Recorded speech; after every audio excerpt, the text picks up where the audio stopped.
मशहूर शायर बशीर बद्र का एक बड़ा ही मौजू शेर है।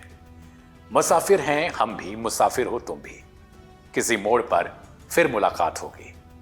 लेकिन जब कोई हमसफर ही कातिल बन जाए तो वो मुलाकात जिंदगी की आखिरी मुलाकात बन जाती है। सोचिए, क्या कोई कातिल इस कदर शातिर और बेरहम हो सकता है कि मर्डर करने के बाद लाश को सड़ने के लिए छोड़ दे और खुद फोन पर वॉइस मैसेज भेजकर अपना गुनाह कबूल करे। महाराष्ट्र के कल्याण से एक ऐसा सनसनीखेज और रोंगटे खड़े कर देने वाला मर्डर केस सामने आया जिसने पुलिस प्रशासन के भी होश उड़ा दिए। नमस्ते, मेरा नाम है दिव्यांशु सिंह। टाइम कथा के आज के इस एपिसोड में आपका बहुत स्वागत है। इस एपिसोड को आप तक पहुंचाने में हमारी मदद की है KR मंगलम यूनिवर्सिटी ने।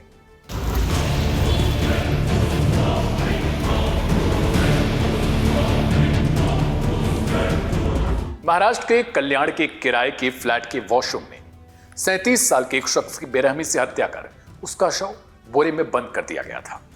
लेकिन क्रूरता की हद देखिए, आरोपी महिला ने हत्या के बाद करीब 24 घंटे से ज्यादा वक्त तक बाथरूम का नल लगातार चालू रखा ताकि बहते पानी से खून के सारे सबूत मिट जाएं और लाश जल्दी से सड़ सके। लेकिन एक वॉइस मैसेज ने इस पूरी साजिश की धज्जियां उड़ा दी। पूरी खौफनाक साजिश की शुरुआत होती है मुंबई से सटे कल्याण के मलंग रोड पर स्थित नीलकंठ सोसाइटी से।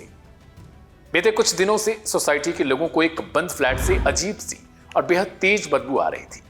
शुरुआत में लोगों को लगता है कि शायद कोई जानवर मर गया होगा, लेकिन जैसे जैसे समय बीतता है वो बदबू इतनी असहनीय हो गई कि लोगों को वहां से जाना मुहाल हो जाता है।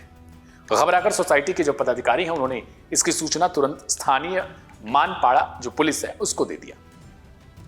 पुलिस जब मौके पर पहुंची तो फ्लैट बाहर से पूरी तरीके से बंद मिला और ताला लटका हुआ था। अनहोनी की आशंका को देखते हुए पुलिस बिना किसी देरी के दरवाजे को तोड़ देती है और जैसे ही पुलिस टीम फ्लैट के अंदर दाखिल होती है, बदबू का एक ऐसा झोंका आया कि पुलिस कर्मियों के भी कदम ठिठक जाते हैं। पूरे घर की तलाशी ली गई, लेकिन जब पुलिस बाथरूम की तरफ बढ़ती है तो वहां का नजारा बेहद खौफनाक था।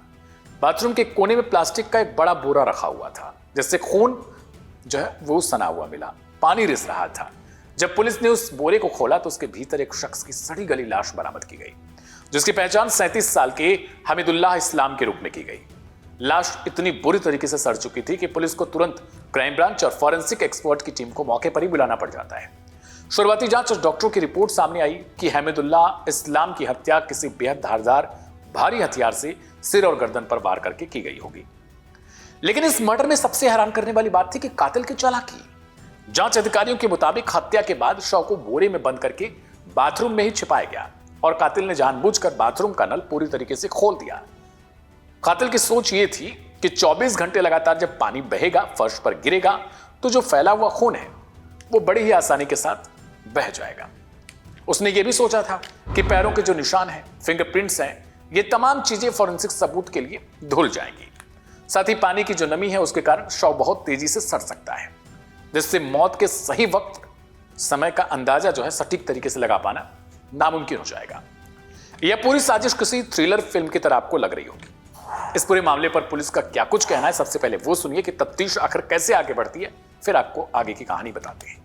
आज में अडोली ढोकली जहाँ हम खड़े हैं वहाँ पर ये बिल्डिंग में रूम नंबर 104 यहाँ पर हसीबा अहमदुल्ला इस्लाम नाम की महिला ने उसके प्रेमी को मारा है। बाथरूम में उनका डेड बॉडी मिला है जो एक गोदी में, उस पर अभी पोस्टमार्टम किया गया है। आरोपी का शोध चल रहा है। जमीन में डाल के काट के रखने की भी बात की जा रही है। तो ऊपर से घर मालिक को उन्होंने एक रिकॉर्डिंग भी देखी हुई है हत्या करने की। हत्या करने के बाद महिला ने उनके जो मकान मालिक है उनको वॉइस नोट भेजा है और उसमें उसने गुनाह कबूल किया है कि मैंने मेरे प्रेमी की हत्या की है और उसका डेड बॉडी बाथरूम में रखा गया है, तो आप जाकर वो उसको आप इधर दफना दो।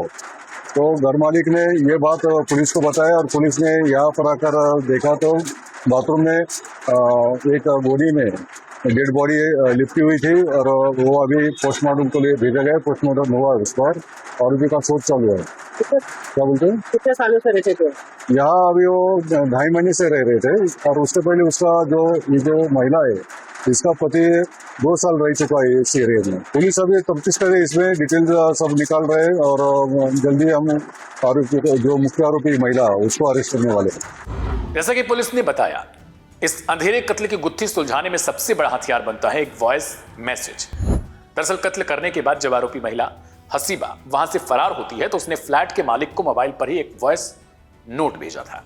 इस मैसेज में हसीबा ने बेहद ठंडे दिमाग से कहा कि उसने अपने प्रेमी हमीदुल्लाह की हत्या कर दी है, उसका शव बाथरूम में पड़ा हुआ है और मकान मालिक ही उसका अंतिम संस्कार करवा दे। उसने यह भी कबूला कि उसने सबूत मिटाने के लिए उस नल की टोटी को भी खोल रखा है। यह मैसेज सुनते ही मकान मालिक के पैरों तले जमीन खिसक गई थी और वह सीधे पुलिस स्टेशन भी भागता है। पुलिस के मुताबिक हसीबा और मृतक पिछले 2.5 महीने से इस फ्लैट में रह रहे थे, जबकि महिला का पति भी पिछले 2 साल से इस इलाके में था। हत्या के तुरंत बाद हसीबा मुंबई से सीधे कोलकाता भाग गई और पुलिस को शक होता है कि इस कत्ल में उसका पति भी शामिल हो सकता है। कल्याण का यह हत्याकांड एक तरीके से साफ दिखाता है कि आज के वक्त में आपसी रिश्तों का ताना बाना किस कदर कमजोर और हिंसक हो चुका है। कातिल ने भले ही दृश्यम वाली वो जो फिल्म बनी थी उसकी तरह पानी बहाकर सबूत मिटाने की हर मुमकिन कोशिश की, लेकिन वो ये भूल गया कि कानून के हाथ बहुत लंबे होते हैं। कहावत कही जाती है ना, हर एक छोटी सी गलती जैसे कि वो वॉइस मैसेज पूरे किए कराए पर पानी फेर देती है। मानपाड़ा पुलिस की एक विशेष टीम इस वक्त कोलकाता में छापेमारी कर रही है और उम्मीद जताई ये जा रहा है कि बहुत जल्दी शातिर महिला और उसका मददगार पुलिस की सलाखों के पीछे हो जाएगा। लेकिन इस कहानी ने एक तरीके से रिश्तों में बढ़ती हुई हिंसक प्रवृत्ति पर भी सवाल खड़े कर दिए हैं। ऐसी खबरों को लेकर आपकी क्या राय है? मतलब जिस हिसाब से देखा गया कि पति उसी इलाके में रहता है कई सालों से और कई महीनों से, और वहीं पर उसकी पत्नी किसी और के साथ एक अफेयर में रहती है, लिव इन रिलेशनशिप में, और फिर उसी की हत्या हो जाती है। मतलब पति को छोड़कर किसी और के पास जाना और किसी और की हत्या करके वापस क्या पति के पास गई या फिर कहीं और। क्राइम कथा के आज के इस विशेष एपिसोड में इतना ही। फिलहाल मेरा नाम है दिव्यांशु, कैमरे के पीछे मनवर विष्णु। कल मिलेंगे एक नई कहानी के साथ, तब तक के लिए आप सभी को शुभ रात्रि, नमस्ते, शुक्रिया।